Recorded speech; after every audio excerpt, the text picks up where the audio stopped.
what's here. But first, they have to find them. What's here. But first, they have to find them. What's here. But first, they have to find them. What's here. But first, they have to find them. What's here. But first, they have to find them. What's here. But first, they have to find them. What's here. But first, they have to find them. What's here. But first, they have to find them. What's here. But first, they have to find them. What's here. But first, they have to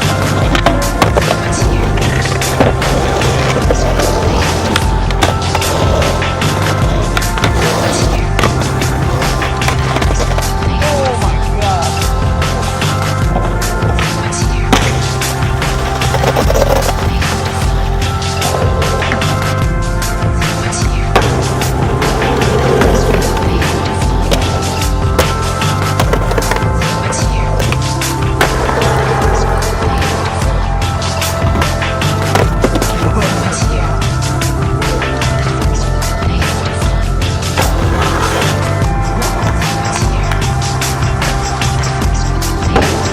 find them. What's here. Oh my god. Dude, that was unbelievable.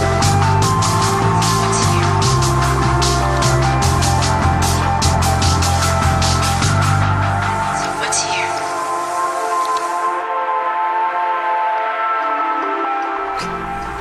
A lot of people think that skateboarding is just a sport. They think that because it's on TV now, like football and baseball, that it's no different from all the others.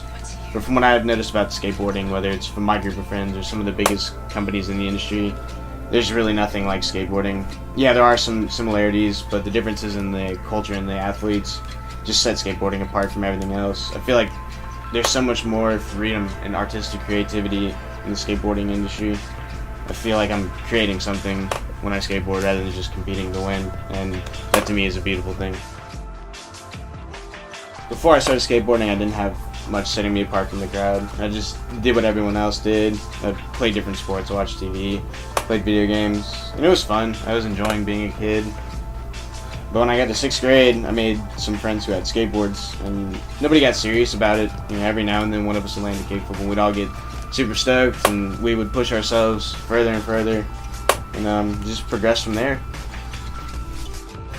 In 8th grade, I met a kid named Albert Ramos. When I started skating with him, neither of us were much better than the other. But the more we skated, the better he got, so naturally I picked up a camera and started filming. My first camera was a $30 digital camera that didn't capture audio, but I made do with it. We would skate little boxes and gaps in my basement, and at the end of the day I would just take all the footage and make a little video in Movie Maker. Eventually we ran out of ideas of things to make, so we started skating to the gas station, to the elementary school, learning manuals on curbs and jumping down 3 stairs. That's kind of what led to street skating for me. When I got to high school, I got a Fujifilm digital camera and a Zikos fisheye lens. It still wasn't very good, but it was definitely an improvement from what I had. It was about that same time that I became acquainted with New Generation Skate Shop and its team. I became friends with Andy and Micah and Josh, and eventually we started street skating together. So pretty much 5 years ago, there was a skate shop right down the street from my house called New Generation Skate Shop. Pretty much all my friends have stopped skating at that point, and I kept skating, and I've just been blessed that they were down the street from my house. I went there every day after school, just hanging out with the shop owners, just, you know, talking about skateboarding, talking about life in general and stuff like that. And over time, I became really great friends with the owners. The New Gen team was just something spectacular. The team just had so much hype. That's what we built our skating off of. The first time skating with them was just phenomenal. We all met up at the shop. It was a pretty old crew. And from there we just went to the spots and started skating. Some time went on, and I started taking filming and editing more seriously. At the beginning of my sophomore year of high school, I bought a Panasonic DVC-30 and an Optica fisheye. I remember picking the camera up and being totally confused by all the buttons. I just had no idea what I was doing with that kind of technology. One of the first times we went out filming, I had left the timestamp on, and the white balance was really off. It was all blue. It was disgusting. I couldn't even use the footage. But I started getting better. I started using the camera more often and learning how to use it. And the people I was skating with started doing more tricks. So after about 2 months of filming with that camera, I decided I wanted to make a full-length video. Every day we went skating, we went to a new place. Eventually we ran out of spots in Lawrenceville and Snellville, so we started going further and further from home. On the weekends we would go to Atlanta, sometimes we would go to Athens and Monroe just to see what we could find. In those small towns we would just park and we'd get out of the car and we would just skate. We just skate through the city and try to find stuff that we couldn't find from the car. Skating with all my legit good friends is really dope. Through them I've progressed tremendously, and they have progressed tremendously too. Just pushing each other back and forth, you know, like he does a trick, I'm like, whoa, that looks cool, I can try something from that. Or they'll look at my style or whatever, and they'll try something from that. Just pretty much just progressing to the next level and being the best I can be, because that's all that really matters is my progression and just trying to be the best I can be, and having really good times and good vibes. That's really key to like any skate mission. Like we going out, someone being bum and negative the whole time, just ruining my vibe. It kind of pisses me off though, but skating with really legit good homies is awesome. Usually all these trips would begin at New Gen. We would meet up in the morning, sometimes 8 people deep, and we'd pile into a car or two and just go. That was basically what we did for a long time. You know, it was just the way that we would go out and skate. But in the fall of 2012, New Gen Skate Shop closed down. We were all kind of shocked because for a lot of the guys on the team, New Gen had been there from the beginning. That's where they had gone to get their first skateboard, so it was really kind of emotional for all of us.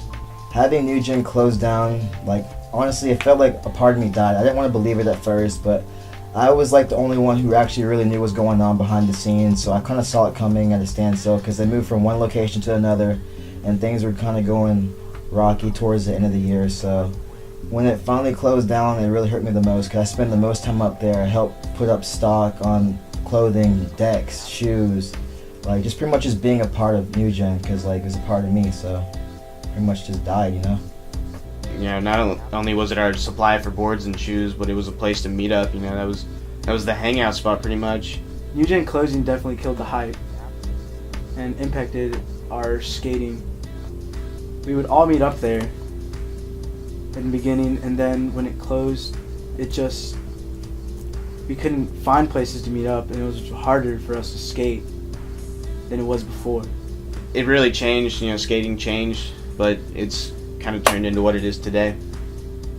New Gen did a lot for me. They hooked me up with boards, they supported me in contests, they helped me push myself to become a better skateboarder, a better person, getting my personality out there and talking to kids who kind of look up to me and stuff like that, so yeah. Oh, skating with the Tape Bears crew is just nuts. It's like the same old New Gen that we had, just we're not meeting up at the same place. We're definitely stacking on clips for sure.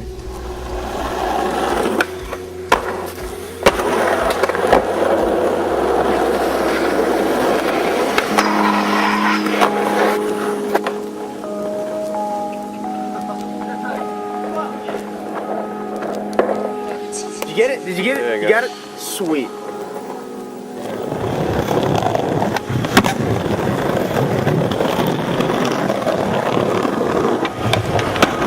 That's what's up. Okay. Was that tight? Whoa! I just saw that. Okay. I still skate with a lot of the guys from the New Gen team, but I've made a lot of other friends through skateboarding too. To me, there's nothing better than going out and skating with those guys. You know, they put everything they have into everything they do, and when they land their trick, it's like winning a battle.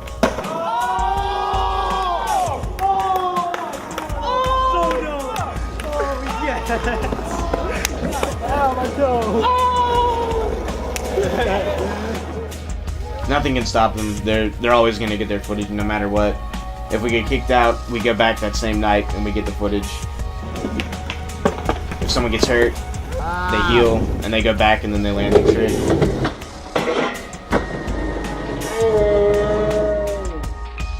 And they have a drive that most people don't have, and it's watching that freak determination that is really amazing to me.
seen into skateboarding, it's never going to stop progressing. Every generation is going to be replaced by another generation, and that generation is just going to take skateboarding another step forward.